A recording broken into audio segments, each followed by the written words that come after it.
East Anglia, Lincolnshire too. So be aware of that because it could last for much of the day. Not as cold in the morning across the southwest and southwest Wales.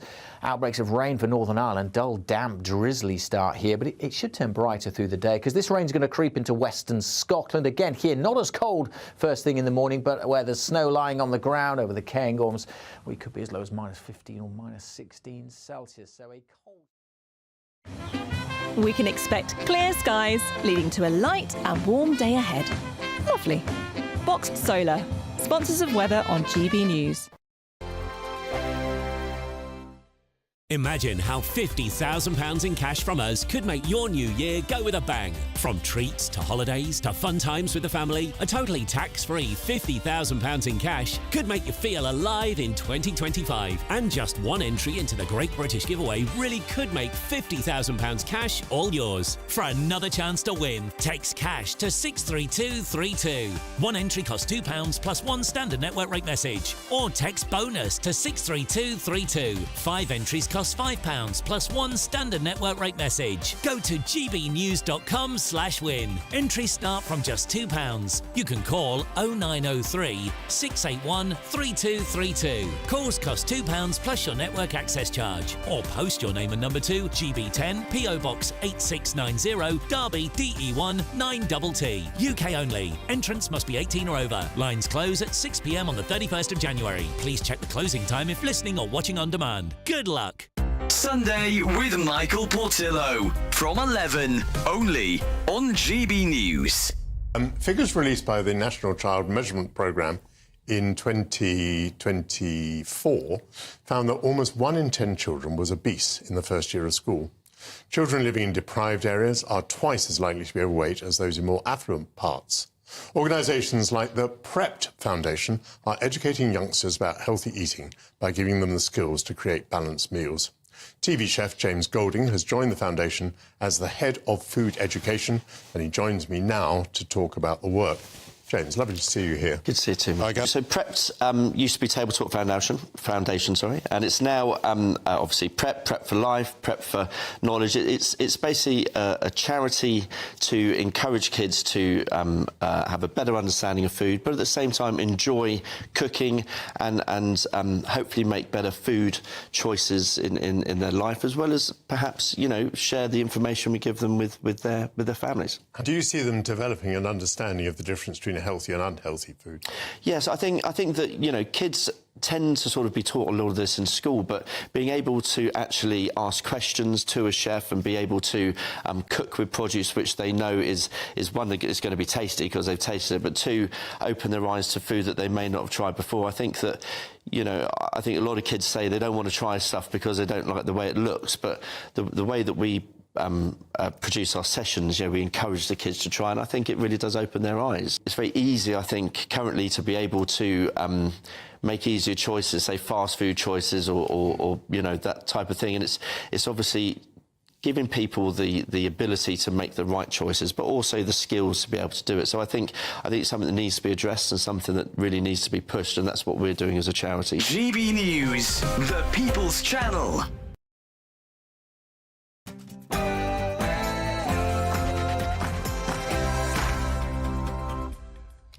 Good evening, I'm Miriam Cates and you're watching GB News. Coming up on State of the Nation tonight.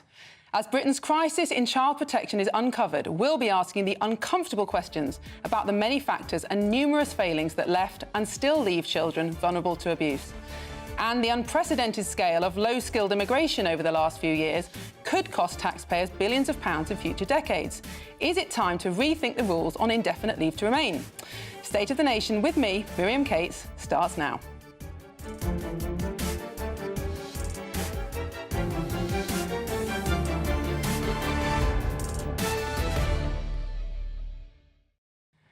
I'm also joined by a stellar panel, writer and cultural commentator Lois McClatchy-Miller and former Labour MP Lloyd Russell-Moyle. And as ever, let me know your views at gbnews.com/your say.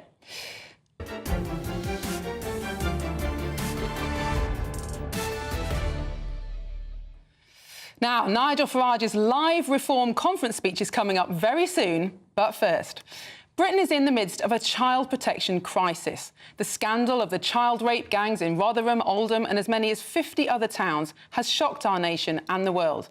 And it forces us to ask some very difficult questions. How could anyone torture and rape girls as young as 11 and then pass them to others to be tortured and raped all over again? How could such prolific and organised offending go on for so long without being stopped? Why were those who tried to draw attention to these crimes ignored or even threatened? How can the total dehumanisation of white British girls by Pakistani men be acceptable to, or at least overlooked, by some parts of the Muslim community? As more and more harrowing details emerge about the abuse and the failures to prevent it, we must resist the temptation to only accept the facts that fit our own political narrative. Those on the left must accept that mass immigration from Muslim countries has resulted in the importation of large numbers of people who don't share Western views on women, children and human rights. Those on the left must also acknowledge that the liberal belief that all cultures are equally valid and should not be criticised was one of the factors that enabled the Pakistani abusers to evade challenge. But those on the right must accept that this is not only a story about immigration. It's a story about how society consistently and throughout history ignores children who are poor and parentless. It's a story about left-behind towns whose economies and communities have been decimated by globalisation. It's a story about how false and dangerous ideas about childhood and child rights and the deliberate undermining of the age of sexual consent has left millions of children vulnerable to abuse. Yesterday, I said on this channel that I empathise with Safeguarding Minister and domestic abuse campaigner Jess Phillips, who has been attacked following a post on X by Elon Musk that claimed she was a rape genocide apologist. One commentator criticised what I said, telling me that I shouldn't feel sorry for Phillips, that I should feel sorry for the children who were so brutally abused instead. Of course I feel sorry for those poor girls. What mother, what human being could fail to be appalled and sickened and devastated by what they suffered? But it's very obviously possible at the same time to feel empathy for a woman who has been singled out by the richest and most influential man on earth for unjustified condemnation on the world stage. More than one thing can be true at the same time. And unless we have the honesty and the humility to accept that there are many factors that led to this abuse, including failures in our own British culture, then we will not learn the lessons and make the changes to protect children in future. So what are those lessons and what are the necessary changes? Let's ask my panel. Lois, so many things went wrong, didn't they, that led up to this scandal. Of course, immigration was a factor. But what are the other issues that you think are coming to the fore now? It's a toxic cocktail, isn't it? And when you look into the reports, and thank goodness we are giving attention to these girls who have been victims for 2 decades, 3 decades at this point. And as you look into the reports, you see that at the time, they weren't taken seriously because they were treated as if they were consenting, as if they were empowered teenagers, as if they wanted this, and therefore it wasn't that wrong. And I think we have to take a huge step back at this moment and think, how are we treating under 18-year-old girls? What are we going wrong? There's a culture right now that that empowers children like adults, but treats adults like children. And we really have to reverse that. We have to take a step back and say, no, children need to be kept safe at home. Parents need to be empowered to teach them what they need to know, to stay safe. They need to be informed about everything. And I know we're going to be talking a bit later about the lack of care and duty of care that came from sexual health clinics and others who were seeing cases of young girls come in, having, being pregnant, having sexual diseases, having clearly been victims of abuse. And nothing was said and nothing was raised because of legislation, because of a system which didn't notify parents, which didn't alert police in these circumstances, which led them to put the burden on the child to protect their rights and not have that protection for them. So this has to be a critical moment. This has to be a juncture where we say no more. We cannot sit around for another decade and have this scandal re-emerge in another 10 years and we've still done nothing to protect these little girls. Absolutely. And one of the factors, Lloyd, in this case was that those girls were poor. I mean, lots and lots of them were in care, but they were also from towns, I grew up in Sheffield, they were from towns that had really suffered economically, and history shows that poor kids just often don't get listened to or respected.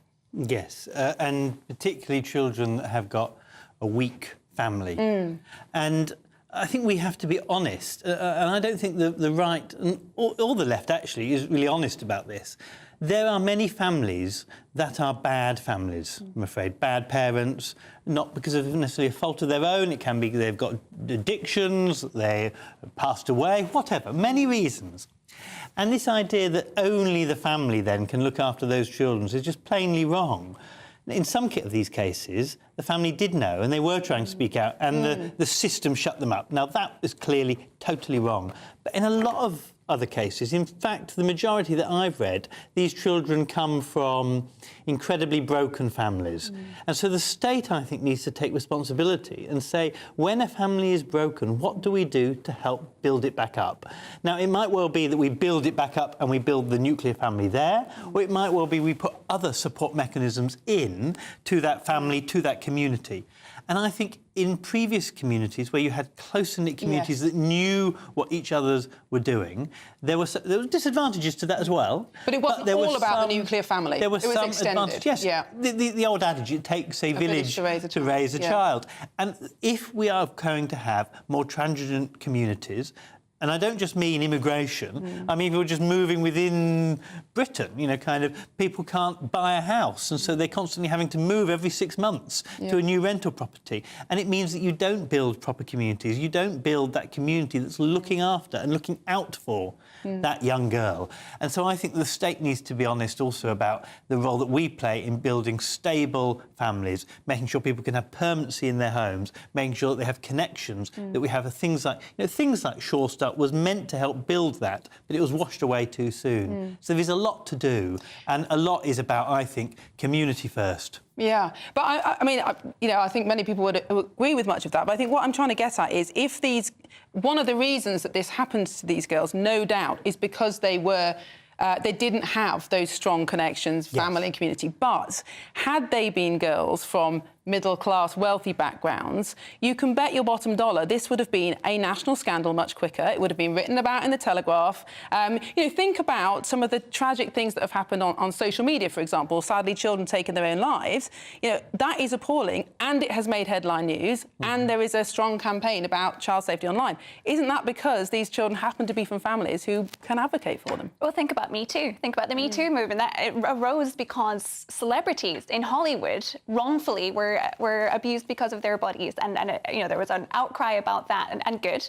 But where's the Me Too for the working class girls? Why didn't they get the same attention? And so many people were quick to jump on the bandwagon and put their hashtags and their Instagram photos up for Me Too, but where were they for the grooming gangs? And where are they now that they know? So how do we do that? How do we empower those young, predominantly white, British girls to be able to have a voice? My view is that you start that at school and you have proper sex and relationship education at school. And what I don't mean by that, learning about all 101 different genders, which I think sometimes is what people mishear when we have this debate. We've had this debate lots of times. Oh, many times, Laurie, many times. When I say that, what I actually mean is you learn about body autonomy and you learn about the idea that people shouldn't be touching you in the wrong kind of way. And you learn about the way you learn about if these things happen, this is who you speak to and this is how you speak up. And it doesn't mean you need to know the details of all the horrific things, or not horrific things, you know, kind of all the ins and outs of different things. But it does mean that we need to educate, empower those children so that, yes, the family should be telling them those things, but if the family's not able to, if the family's not there to, or if the family's actually just busy working, you know, all hours God has sent, that we have made sure teachers are able to do that. Now, but I agree with you that it's well meant, the idea of teaching children to recognise abuse. The problem I have with it is that children, by definition, their stage of development, don't recognise abuse. That's why they are groomed. They believe they have got this rich boyfriend who's treating them wonderful. I almost think it's wrong to put responsibility onto children for reporting abuse. Yes, we want them to tell adults what's happening, but I'm not sure that educating children to recognise abuse is helpful at all. What do you think?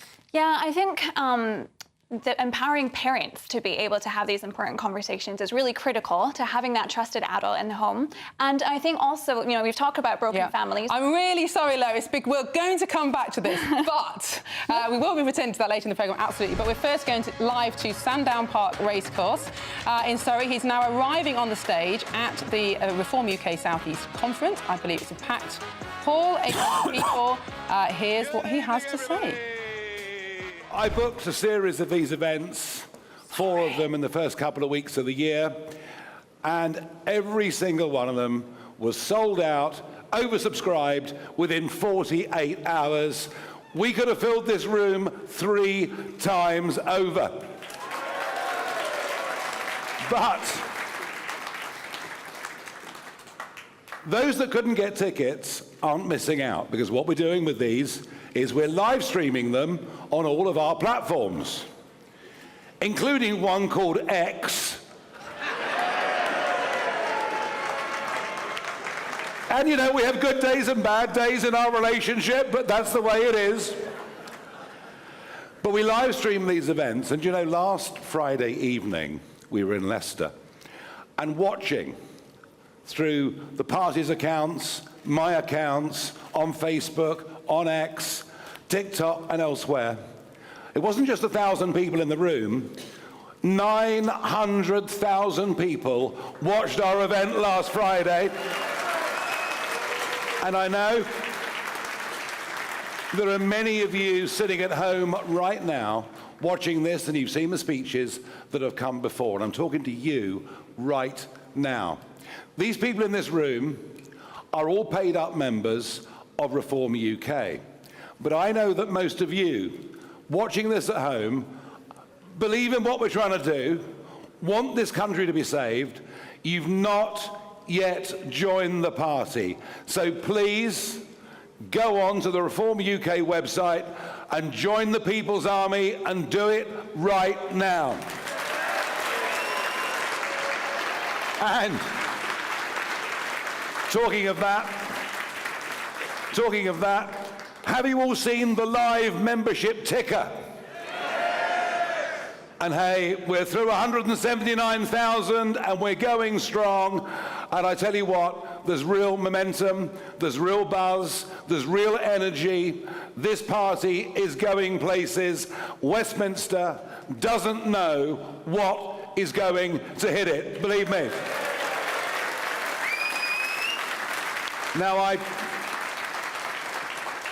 I called these meetings with a very specific purpose.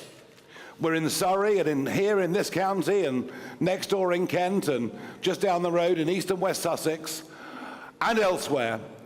On the 1st of May this year, there were the county council elections.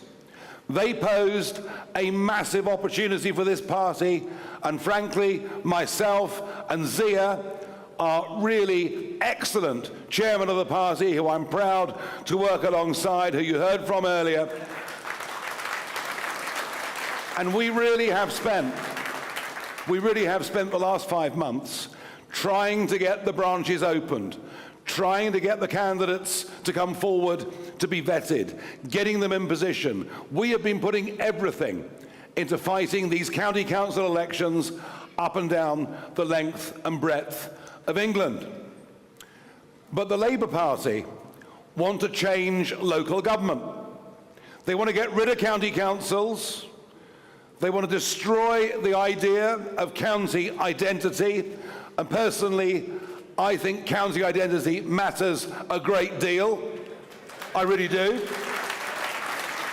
They want to abolish district councils, which means that the smaller rural areas will get dominated by the bigger urban areas. And then above all of that, they want to have mayors for all of the counties. And whenever you have a referendum on this, the people say, no, we don't want it. None of this was in the Labour manifesto, but this apparently is what they're going to do. And that has given the Conservatives, who are in charge of these counties, the opportunity to apply for a delay. And would you believe that Kent and Surrey and East Sussex and West Sussex, all the counties in this area, a total of 14 county councils and 2 other councils have applied to the government to have their elections delayed. And I called this meeting to get people here to get us ready and organised for May the 1st. I thought only dictators cancelled elections. And yet what we see, frankly, from the Conservatives, they know that reform are coming for them. What they have done today is an act of political cowardice. It is denying people their democratic rights, and frankly, I'm angry. I think the whole thing is a complete and utter disgrace. I really do.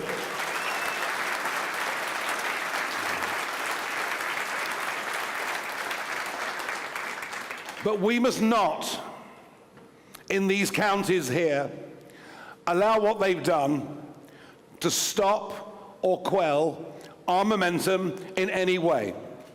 We've got to go on building branches. We've got to go on getting candidates out in the field. We've got to go on putting leaflets through doors. We've got to go on building data. We've got to go on being engaged and involved in local issues and with local media. Do you know something? When these elections do finally come, they'll be in for an even bigger shock, because we'll be bigger and better organised and stronger, and we'll get even more votes than we would have done on May the 1st this year.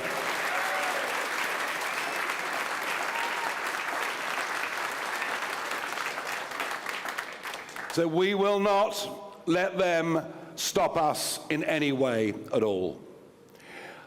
I came back into politics on the 3rd of June this year, having had a short time out. I'd spent over 20 years in the European Parliament.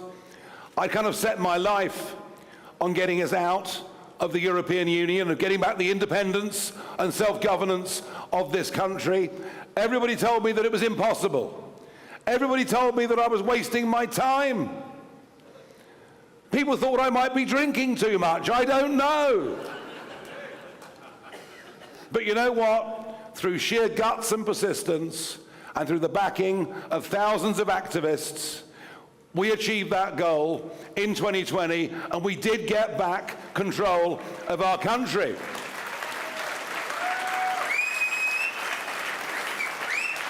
And of course, the big part of that was to control our borders.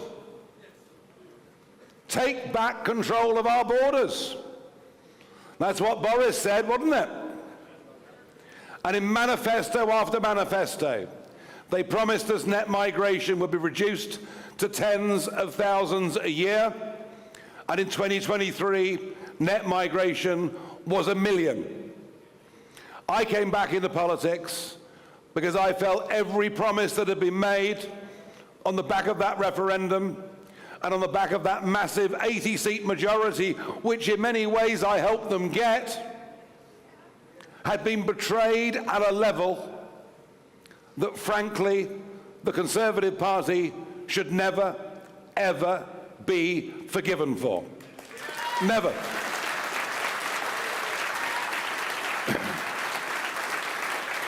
And I could see that we were in societal decline. I could see that we were in economic decline. And frankly, as bad as the Conservatives were, it seemed to me that Labour would be a little bit worse. Now, I got that wrong. They're a lot worse. But they're not really, are they? Because whether it's the net zero policies that Richard was talking to you about earlier, giving our industries the most expensive electricity in the world, closing down manufacturing in our countries, to the lunacy of what happened this Wednesday, when we weren't very far away from the lights going out, because we rely We rely on wind energy. And sometimes the wind doesn't blow. In fact, the wind is not going to blow for the next 8 days. We're going to be reliant on importing electricity from Europe and from Norway. But when it's cold there, they want their own electricity. Because you see, there are countries in the world that put their own people first. Not us, obviously. And you can blame mad Ed Miliband for all of this, but who started it? It was Boris, but Theresa May above all. That piece of legislation that was pushed through was done by Theresa May. In reality, we've got a uni party. There isn't much to choose between them. And we are the radical alternative. We are the people that believe, even though this country is in deep and desperate decline, that with the right leadership, with the right belief, we can turn this round and we can get back some common sense in our lives and a country that once again understands you have to help business, not harm business. You have to encourage hard work.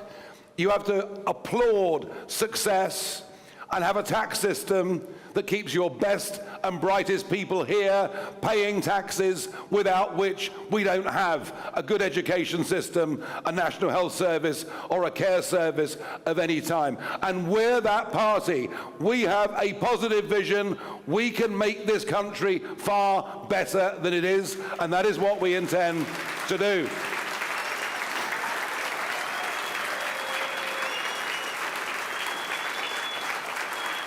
But it's going to need a superhuman effort on behalf of all of us. And on that point of societal decline, we used to call them grooming gangs, but that term is too mild, isn't it? These are mass rape gangs.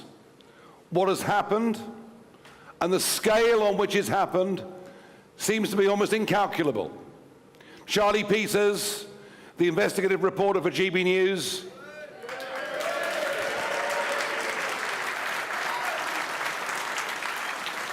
oh, I'm pleased you like it. I tend to pop up on there occasionally. But Charlie now says he has documented evidence that that mass rape has happened in at least 50 towns.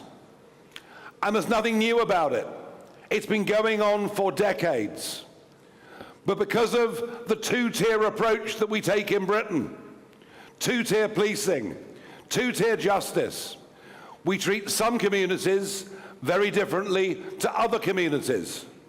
Better, it would seem, that poor young white girls suffer rather than expose the truth and offend a group, mercifully a small percentage, but a group of Pakistani males.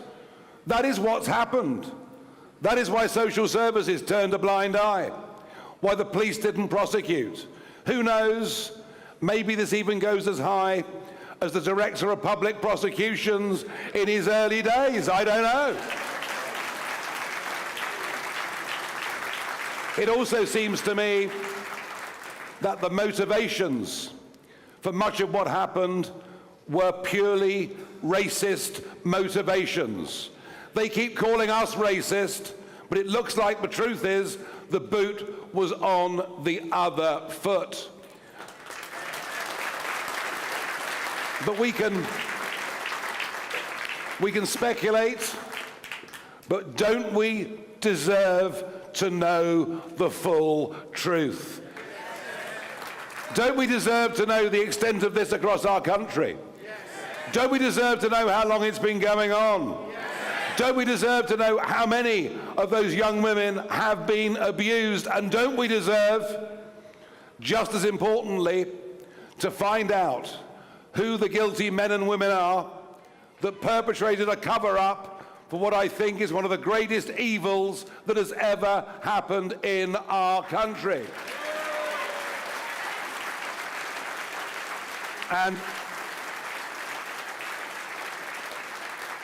And Keir Starmer apparently doesn't want to have an inquiry. He says we've had one already. It's called the J inquiry. It is 459 pages long.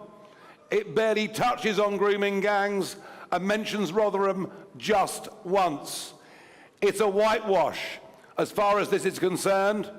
We know that 76% of the population want this inquiry and want the truth. And if Starmer won't do it, and I'll give him to the end of the month, if Starmer won't do it, I will raise the money and we will hold that full public inquiry. We will do it. We will do it. We will do it. The people deserve to know the truth.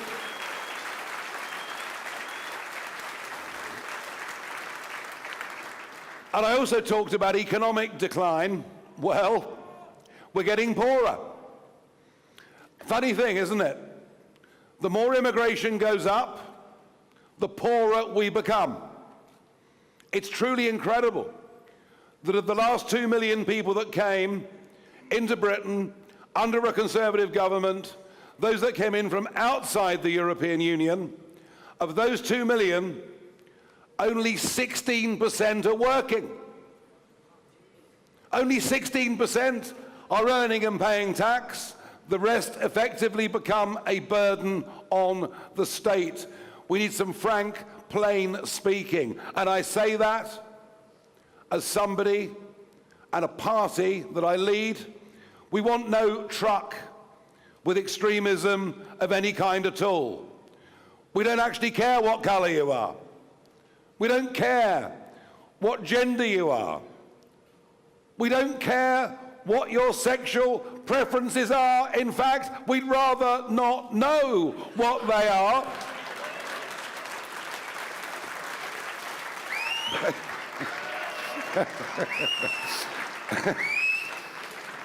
But we want to live in a country where everybody is equal and people are judged regardless of who they are or what they are, on how they behave and whether they share the values that the rest of us share. Let's have a society of genuine equals.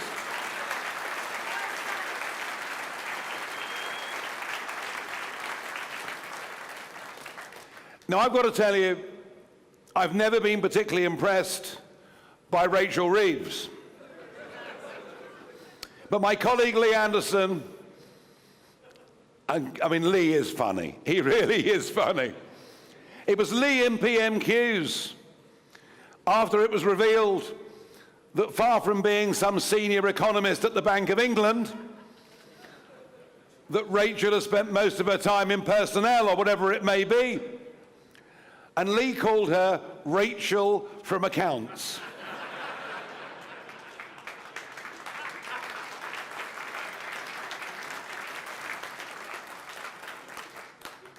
Folks, I promise you, when it comes to handling the economy, they haven't got a clue. Not a clue. Not one person on that Labour front bench has ever worked in private business. Not one. And what they did in that budget, and in the weeks preceding it, they're going to pump more money into the public sector and hammer the private sector. They say they're a government about growth. I promise you, when we see the next figures, you'll find we're in recession already. And economics and money operates as much as anything on confidence. But look at Starmer and Reeves together. Does that inspire confidence? They're miserabilists. He even gave a speech, didn't he, Starmer, saying things can only get worse. Well, were you in charge? I agree with you. And the bond markets have woken up to this. Sterling is falling. We haven't quite yet reached the sort of panic that we had under Liz Truss.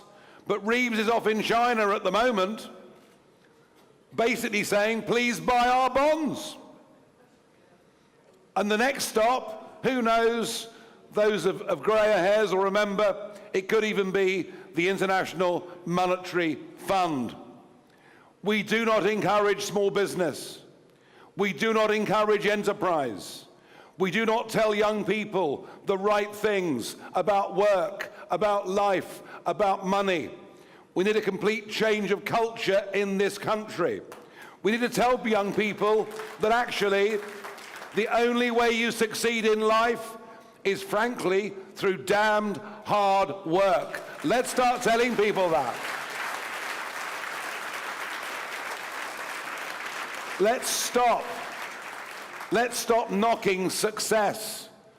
Let's stop looking down or trying to punish those that make money. That is how the world goes around.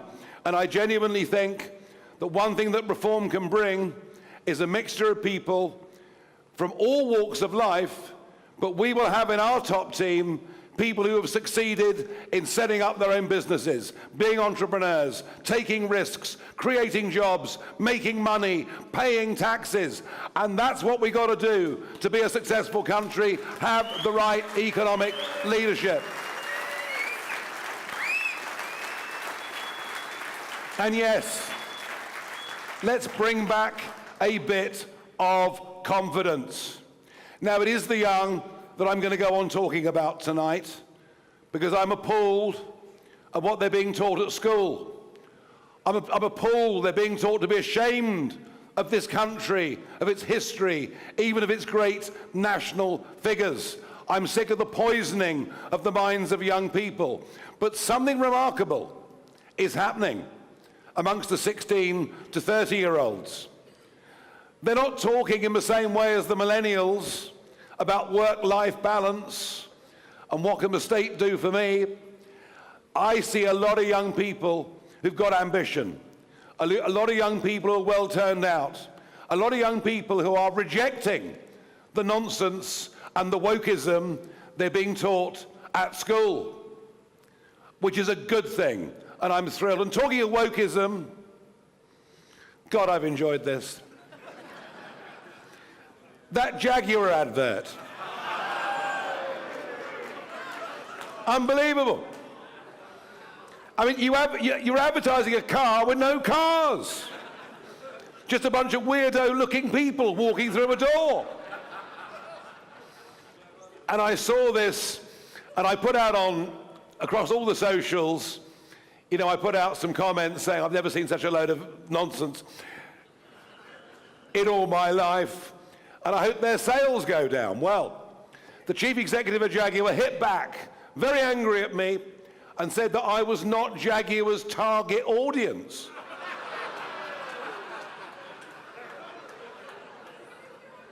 I would have thought with gin and Jags, I thought I was the perfect target audience for a Jaguar, but anyway, the good news is... Well, that's Nigel Farage there speaking to a packed audience at the Reform UK South East Conference. And a quick reaction. It was a wide-ranging speech. He talked about the potential cancellation of local council elections in May. What do you think about that, Lloyd? Look, I think he's totally right about the undemocratic nature of the cancelling of the council elections. There's a 2-year period before the new councils are going to be in place. They should be electing new councillors to do that transition, like we've done in the past, and we shouldn't just have the old guard running it. I do think he was a little unfair, where he was a little bit of an innuendo there. Did the DPP know about these things? Look, we all know that it doesn't go to the top unless it's escalated there. And this scandal is that it was being stopped, this rape scandal, it was being stopped at the earlier levels. People were suppressing it. When girls were going to police stations, the police person at the desk was stopping it and not referring it, and it was not going up to the DPP level. And when it did go up to the DPP level, we know that Keir did take some actions on these things. So I think that's a little unfair, but I do think that there were some decent points there that a lot of your audience will be agreeing with, that we need to be more sensible in the way that we talk about this issue. And Lois, although he obviously mentioned a lot of things that he thinks are wrong with the country, he also has some optimistic notes. You know, he obviously clearly believes that reform can fix some of these problems. It's quite quite a contrast to Keir Starmer's very pessimistic attitude at the moment. He's just read the room right, hasn't he? And he continues to prove that he's done so. I mean, he's talking about getting rid of woke nonsense in schools and standing up against the kind of woke mind virus that Elon Musk speaks of. And that's what people have been craving. And it shows the Tories that they were wrong to leave this base of people who are looking to protect free speech, protect their families, protect their rights. And if the Tories want to be thriving again, they have to be listening to this and taking notes. And Lloyd, just quickly, should Labour be worried about Reform's surge in the poll? I mean, it used to be Labour that was the mass political movement in this country. Reform seemed to be claiming that mantle. Look, I think if Labour fail to get the basics right, which is economics. It's the economy stupid. That's what Clinton always said, wasn't it? You know, kind of, if they don't improve the material lives of people, they don't feel wealthier, they don't feel more secure, they don't feel that they can raise their family as easily. And when I say as easily, I mean it's also the little bureaucratic things that get in the way of you being able to just live a normal, easy life. If Labour doesn't manage to change that, because things have gone wrong in this country, then I think that they are at risk of a reform surge. If they fix those things, reform will have been good hot air, they will have pushed the Labour Party into the right place, but they won't get very far at the ballot box. Fascinating time. Well, moving back to our main story, how did the depraved cruelty of Britain's grooming gangs go on for so long, so openly and with such seeming impunity? One overlooked but vitally important element of the scandal is that over the past 30 years, the lines of defence girls had against sex crimes were deliberately taken down in the drive to reduce the country's number of teenage pregnancies. These are the words of journalist Catherine Lafferty from an article in The Spectator magazine published today. And Catherine, I'm delighted to say, joins us now in the studio. Catherine, thank you so much for coming in. Just talk us through this fascinating explanation, I think a very important contribution to the debate, of how a drive to reduce pregnancy has actually ended up in this vulnerability to abuse. I think a key point in all of this, well, there are two. One is in the mid-80s with the Gillick judgment in the then House of Lords. The Law Lords ruled that underage girls could be given contraception without their parents' knowledge or consent. Okay. It was predicted that that would be followed by, dropping teenage pregnancy rates and so on. That didn't happen. And then another key point was in 1997 with the incoming Blair government, which set itself a teenage pregnancy strategy to halve the number of teenage pregnancies by 2010. And what this strategy involved was a kind of an army of bureaucrats fanned out across the country. I think you had something like at least one teenage pregnancy coordinator, which sounds like the reverse of what it is. In each local authority to oversee the strategy. And what it involved was contraceptive provision and advice to teenagers, including underage teenagers. And that, I think, that's the key point. These are underage. They're under the age of consent, under the age of 16. And what Serious Case Review, after Serious Case Review, found was that there was an assumption that these sexually active girls were fully consenting, and that the drive to reduce teenage pregnancies overlooked and was anything like sexual exploitation. That didn't come up. So essentially, the drive to reduce teenage pregnancies was placed, given greater priority than whether or not, and you might make the argument that a 15-year-old girl whose boyfriend is 16, and everything seems hunky-dory fine, but very clearly, if it's a 13-year-old or a 14-year-old girl, so where do you draw the line? Indeed. One of the Serious Case Reviews also found that, you could have this sexual exploitation when they're of similar ages as well anyway. So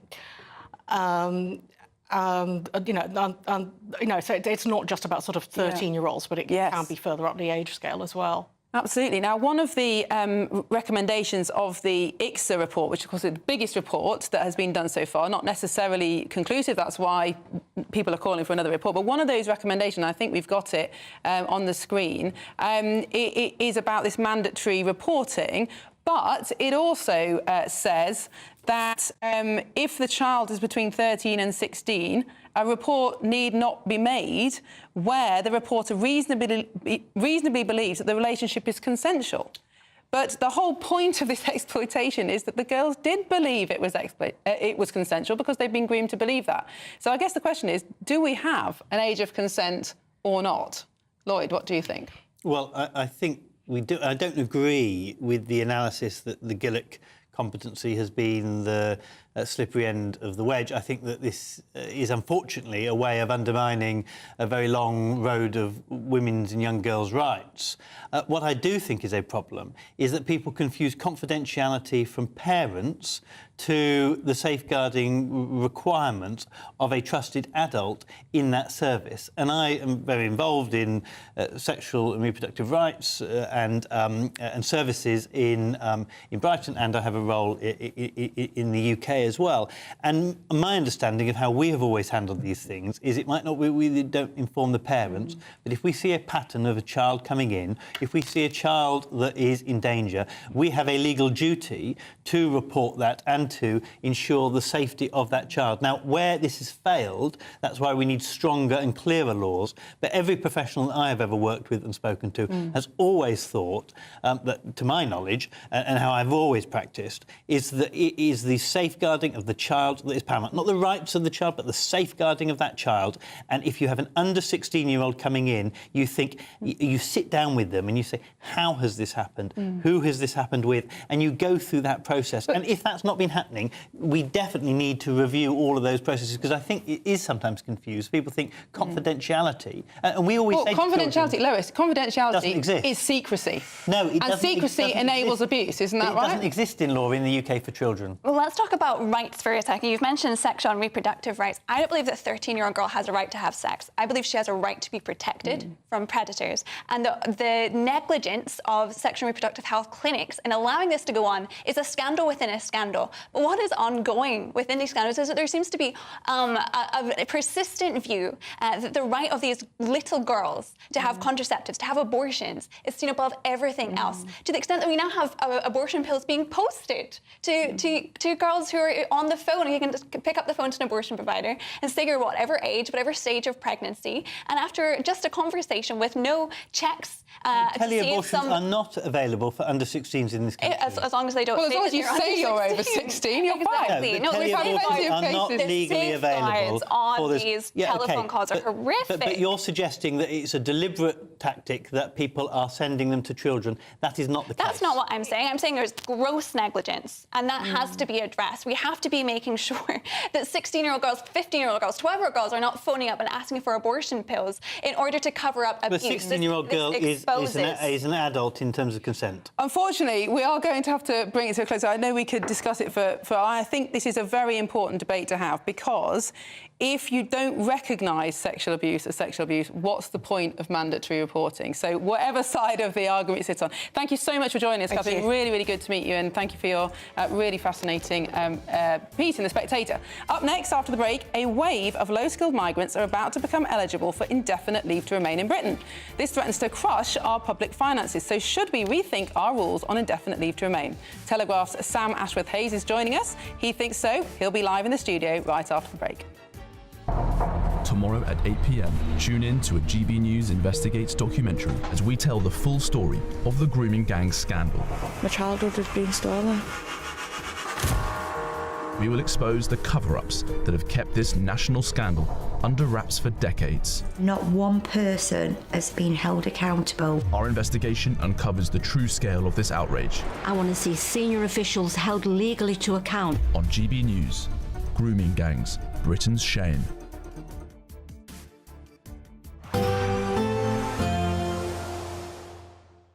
Dinner under the stars tonight? That reminds me of our travel insurance. You mean All Clear Skies? All Clear Travel Insurance sponsors GB News Travel Destinations Forecast. For anyone looking for winter sun, I can report very mixed conditions across the Med. Unsettled in Italy with showers in Greece, but across much of Iberia it's fine. Plenty of sunny skies, breezy towards the Canaries. And we've got this area of low pressure moving through Italy. That's going to bring unseasonably windy weather and outbreaks of rain with snow over the mountains. Meanwhile, showery conditions and a strong wind, but mild for Greece for the time of year. And then it turns more settled widely across the Med next week. All Clear Travel Insurance sponsors GB News Travel Destinations Forecast.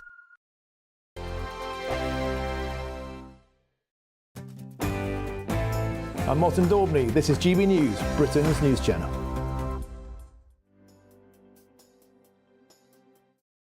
Sunday with Michael Portillo from 11, only on GB News. Figures released by the National Child Measurement Programme in 2024 found that almost 1 in 10 children was obese in the first year of school. Children living in deprived areas are twice as likely to be overweight as those in more affluent parts. Organisations like the Prepped Foundation are educating youngsters about healthy eating by giving them the skills to create balanced meals. TV chef James Golding has joined the foundation as the head of food education, and he joins me now to talk about the work. James, lovely to see you here. Good to see you too. So Prepped used to be Table Talk Foundation, and it's now obviously Prep for Life, Prep for Knowledge. It's basically a charity to encourage kids to have a better understanding of food, but at the same time enjoy cooking and hopefully make better food choices in their life, as well as perhaps share the information we give them with their families. Do you see them developing an understanding of the difference between healthy and unhealthy food? Yes, I think that kids tend to sort of be taught a lot of this in school, but being able to actually ask questions to a chef and be able to cook with produce which they know is one, that is going to be tasty because they've tasted it, but two, open their eyes to food that they may not have tried before. I think that I think a lot of kids say they don't want to try stuff because they don't like the way it looks, but the way that we produce our sessions, we encourage the kids to try, and I think it really does open their eyes. It's very easy, I think, currently to be able to make easier choices, say fast food choices or that type of thing, and it's obviously giving people the ability to make the right choices, but also the skills to be able to do it. So I think it's something that needs to be addressed and something that really needs to be pushed, and that's what we're doing as a charity. GB News, the People's Channel. Join me, Nana Akwe, for an informative, interactive news programme with a difference. It's fun. No, he didn't say that, Dave. I'm so surprised. I think there's an element of truth to that. Join me from 3 p.m. every weekend, only on GB News, Britain's news channel. Mornings don't have to be tiresome, especially if you have the right company. Wake up to news as it happens, opinion and debate, and of course, a little bit of entertainment too. Because when the kettle's on, we're on.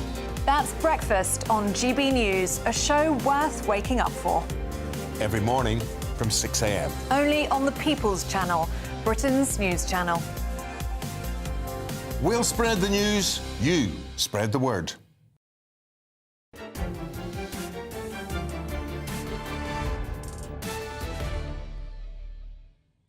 Welcome back to State of the Nation with me, Miriam Cates. Now, the unprecedented level of immigration into the UK over the last few years has had a huge social impact, as we've been discussing this evening. But there have been economic consequences too, with low-skill migrants particularly costing the public purse billions of pounds. But that's nothing compared to the future costs of hundreds of thousands of migrants if they're given indefinite leave to remain. Can anything be done? Sam Ashworth-Hayes, a writer at The Telegraph, has an idea. And I'm delighted to say Sam joins me now. Thank you so much for coming in. Thank you for having me.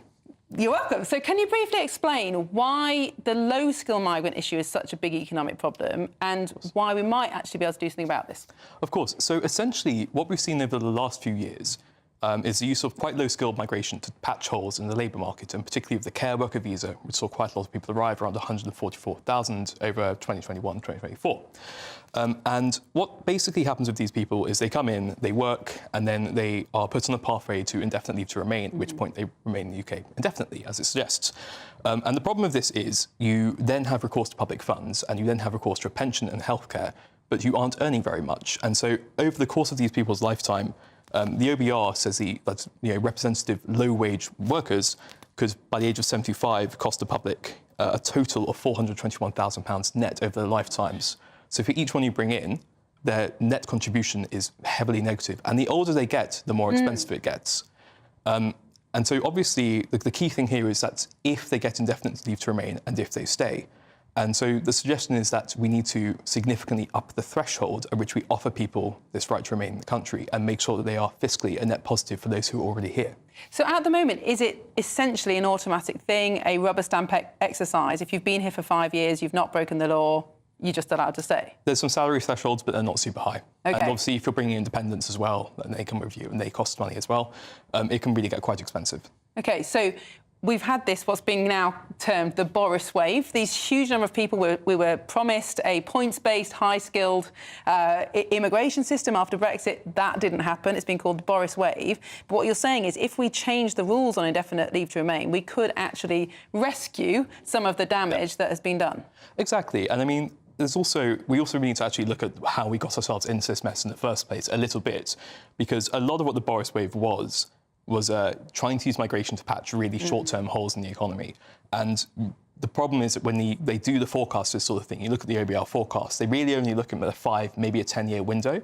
So, in the short term, it looks fantastic. But then once you get 50 years out, people retire, they start claiming their pensions, the costs really go up. Now, in an ideal world, we want jobs to be done by British workers.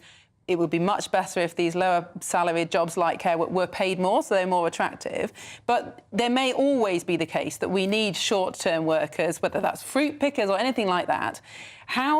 What do other countries do? Can you have a scheme where people can really only come over for a short period of time and then genuinely do leave? Yeah, I mean, this is something that is a plausible thing you can implement, and other countries have managed to do so. I think the thing about this is you do need to be quite rigorous about it, and you need to be quite rigorous about enforcement.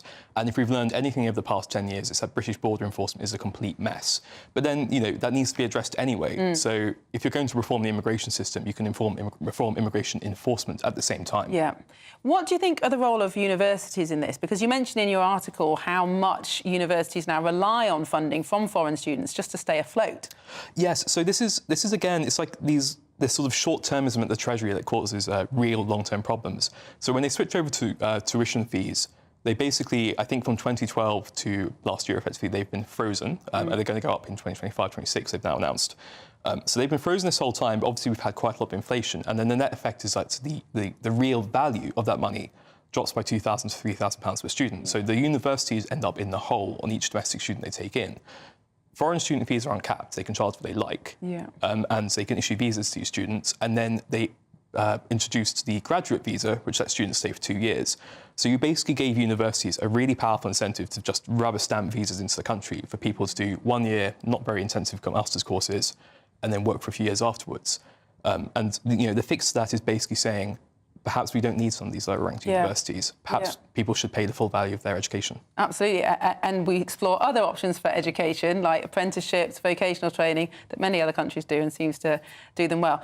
Of course, underlying all this is a shortage of our own young people. We've both, have an interest in this low birth rate. If we don't fix that, we are going to be trying to import people forever, aren't we? Yeah, exactly. And I mean, I think it was Philip Pilkington and a demographer who did these calculations which showed that, the sort of implication of trying to maintain a given population standard leads to absolutely huge shares of the population being born overseas by around 2050, 2060, in a way that's probably... Yes, I think it was almost 1 in 3, something like that. Exactly. And that's... Here. So we become an airport, essentially. Exactly, and that's probably not great for social cohesion. It's probably not great economically. So we should try and find a way around that. Sorry, I'll do. No. I was going to say, very sadly, we've run out of time. We could talk about it all day, and hopefully we'll have you back on some, because it's really, really interesting, and I'm sure viewers will be fascinated. Thank you so much for joining me on State of the Nation tonight. That's all from me. Patrick Christie's is up in a few minutes. You're watching GB News.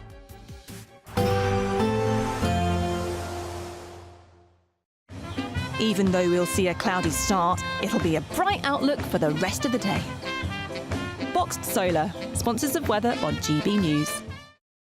Time for your latest weather update from the Met Office here on GB News. A very good evening to you. Temperatures falling sharply out there at the moment, leading to a very frosty start to the weekend. Many of us will have a dry weekend thanks to high pressure. But although the pressure's high, the temperatures are going to be low. Under this high pressure, clear skies and light winds, meaning temperatures likely to get to minus double digits, minus teens across parts of northern England and Scotland. Not quite so cold further west. There's a weather front here. It's been bringing a little bit of rain to South Wales, southwest England, and it'll bring a bit more to parts of Northern Ireland through the night. But it also means here temperatures will be lifting. Maybe some snow over the hills, but mostly it'll be rain and drizzle. Elsewhere it's dry. Fog is going to thicken up through the night. The Welsh Marches across the Midlands, parts of East Anglia, Lincolnshire too. So be aware of that because it could last for much of the day.